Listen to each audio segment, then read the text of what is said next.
তৃণমূলের নিশ্চিত জয়ের আসন আমডাঙ্গা। সংখ্যালঘু অধ্যুষিত এই বিধানসভা কেন্দ্রে 2021 সালে তৃণমূলের প্রার্থী অর্থাৎ বিদায়ী বিধায়ক রফিকুর রহমান 25,000-এর কিছু বেশি ভোটে জিতেছিলেন। এই আসনটি এবার ভাবাচ্ছে খোদ তৃণমূলকে। কারণ 20,000-এর উপরের বেশি সংখ্যক ভোটার বাদ গিয়েছে এসআইআরে। বিবেচনাধীন যে ভোটার সংখ্যা ছিল সেখান থেকে অর্ধেক কিন্তু নাম উঠেছে, বাকি অর্ধেকের ভবিষ্যৎ এখনও ঝুলে। স্বাভাবিকভাবে এই আসনে কিন্তু বেশ কিছু সমীকরণ বদলেছে। নেপথ্যে আছে বিদায়ী বিধায়ক রফিকুর রহমানকে টিকিট না দেওয়া, আইএসএফের শক্তি বৃদ্ধি, পাশাপাশি হুমায়ুন কবিরের দল এখানে প্রার্থী দিয়েছে, আবার কংগ্রেসও দিয়েছে। এখন গতবার 88,000-এর কিছু বেশি ভোট পেয়েছিল আমডাঙ্গা কেন্দ্রের বিদায়ী বিধায়ক রফিকুর রহমান, আর দ্বিতীয় 63,000-এর কিছু বেশি ভোট পেয়েছিলেন বিজেপি প্রার্থী। তৃতীয় হয়েছিলেন 50,000-এর কিছু বেশি ভোট পেয়ে আইএসএফ প্রার্থী। আইএসএফ যেভাবে শক্তি বৃদ্ধি করেছে এই আমডাঙ্গা বিধানসভা কেন্দ্রে, তাতে করে এবার কিন্তু 50-এর বেশি হাজারের ভোট পেতে পারে। যদি সংখ্যাটা 60-65 কিংবা 70-এর কাছাকাছি হয়ে যায়, তাহলে খেলা ঘুরে গেল। পাশাপাশি হুমায়ুন কবিরের পার্টি যদি এই কেন্দ্র থেকে 5 থেকে 10,000, কংগ্রেস যদি 2 থেকে 5,000 ভোট পেয়ে যায়, তাহলে সেই ভোটটা কিন্তু বিজেপির ভোট বাক্স থেকে বেরোবে না। এসআইআরের বাদ যাওয়া নাম, মৃতদের যে সমস্ত নাম বাদ গেছে, ফলে যেটা বিরোধীরা অভিযোগ করে থাকেন, মৃতরা ভোট দিতে আসে শাসক তৃণমূলের ঘাড়ে ভর করে, আর সেটাকে বলা হয় ছাপ্পা। এই আমডাঙ্গা বিধানসভা কেন্দ্রে এবার অন্যান্য বিধানসভা কেন্দ্রের মতো ছাপ্পা কিন্তু বেশ কষ্টে আছে, চাপে আছে। কারণ এবার ছাপ্পা দেওয়া সম্ভব নয়। আর যাদের নাম বাদ গিয়েছে, পাশাপাশি সেই ভোটটাও বলা হচ্ছে তৃণমূলের। কারণ এখানকার বুথ অনুযায়ী যেভাবে যারা বিশ্লেষণ করছেন পলিটিক্যাল পার্টির নেতারা, তৃণমূলের নেতারাও কিন্তু বলছেন চাপ আছে। হঠাৎ করে আমডাঙ্গা বিধানসভা কেন্দ্রে চাপ আছে বলছে কেন? কংগ্রেস যদি ভোট পায় 2 থেকে 5,000, তাহলে সেটা কিন্তু হিন্দু ভোট পাবে না, যদিও কংগ্রেসের প্রার্থী হিন্দু।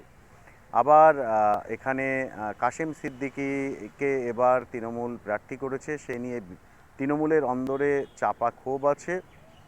আর বিদায়ী বিধায়ক রফিকুর রহমান তিনি তো বলছেন, আমি কিছু বলতে পারছি না কি হবে।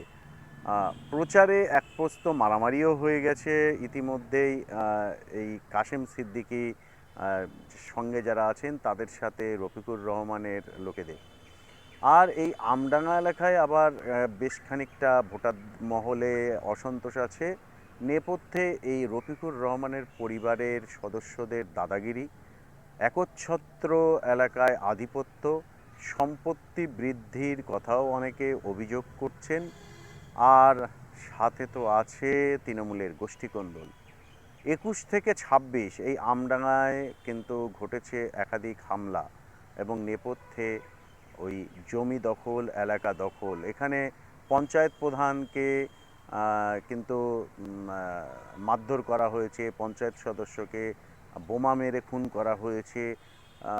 বড় বড় 3টি ঘটনা ঘটেছে, এমনকি লোকসভা নির্বাচনের আগে এক পঞ্চায়েতের মেম্বারকে লক্ষ্য করে গুলি চালানোরও অভিযোগ উঠেছে।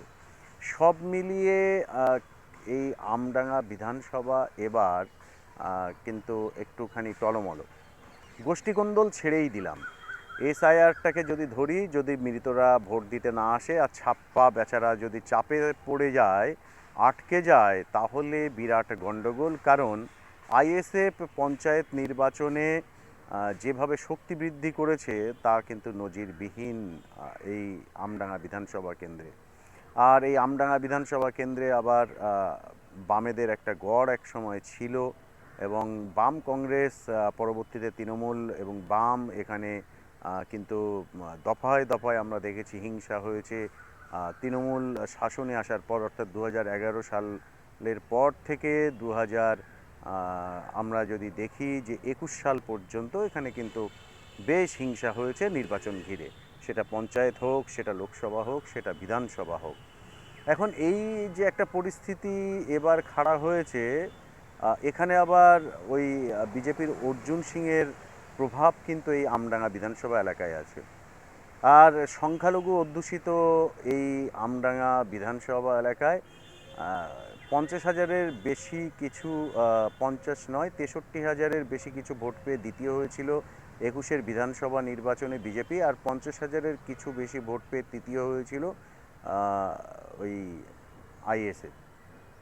এখন এই আইএসএফ এবার যদি 60 পার করে দেয়, তাদের সংখ্যা যদি কিনা বাড়িয়ে ফেলে, তাহলে সেটা মাইনাস হবে কিন্তু তৃণমূলের ভোট বাক্স থেকে। আবার ওদিকে হুমায়ুন কবিরের আম জনতা পার্টি, তারাও যদি কিনা ওরকম 10-এর কাছাকাছি পেয়ে যায়, সব মিলিয়ে এই কংগ্রেস আর আম জনতা পার্টি যদি 10 থেকে অর্থাৎ 10+ হাজার যদি ভোট পেয়ে যায়, আর আইএসএফ যদি কিনা 10,000 বাড়িয়ে নেয়, তাহলে তৃণমূল বিরাট চাপে পড়ে যেতে পারে। ভোট কাটাকাটির খেলায় আটকে যেতে পারে তৃণমূল, কিন্তু জিতবে কে? বিজেপি প্রার্থী থেকে শুরু করে বিজেপি কর্মী সংগঠন, তারা বলছেন এই ভোট কাটাকাটির খেলায় বিজেপির বেরিয়ে যাওয়ার সম্ভাবনা তৈরি হতে পারে। হ্যাঁ, যদি কিনা এই আইএসএফ, আম জনতা পার্টি, কংগ্রেস তারা তাদের গ্রোথটাকে যদি ঠিকঠাক করতে পারে, অর্থাৎ ভোট বাক্সে ভোট বৃদ্ধি।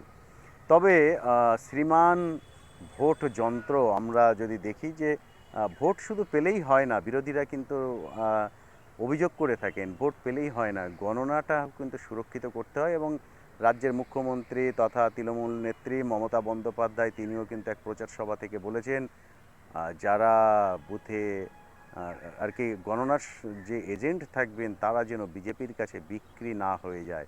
অর্থাৎ এই গণনার সময় কিন্তু একটা গণ্ডগোল হয়, এ থেকে শাসক বিরোধী উভয়ের যে মন্তব্য তা থেকে পরিষ্কার।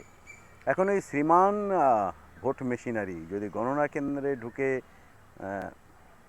একটু খেলা না করে, তাহলে তৃণমূলের পক্ষে জেতা অনেক কঠিন। তৃণমূল নেতৃত্বের আমডাঙ্গা এলাকার অনেকেই সেটা মনে করছেন।